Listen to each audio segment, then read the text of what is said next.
কিরণ বাজা বাজে ঘন ঘন, এ কিরণ বাজা বাজে ঘন ঘন, সে কি ধমকি ধমকি ধমকি ধমকি।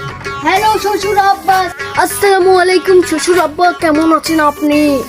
আমার ওয়ালাইকুম সালাম বাবা। তা তুমি লাজতে লাজতে বাড়িতে এসেছো, তোমার তো ভাব ভঙ্গি অন্যরকম। সেটা বড় কথা নয় শ্বশুর আব্বা, আমার ওয়াইফ কোথায়? তাড়াতাড়ি বাইরে এনো, কথা আছে।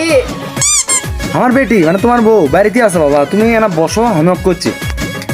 কিন্তু একটা কথা, এই যে তুমি লিপ্তি দিনে এই হাফ প্যান্টু আর এই জিগরি মার্কা গেঞ্জি পরে লিপ্তি দিনে লাজতে লাজতে আসো, এটা কি চেঞ্জ করা যায় না? বাজারে তো আরো মেলা কাপড় চোপড় আছে, পরে আসা পাও না? আর নতুন কিছু পরে আসে। কেন কাপড় চেঞ্জ করি না জানেন?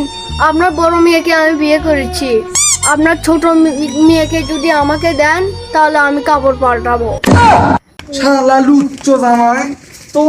ले हलवा ले हलवा ले हलवा हलवा हलवा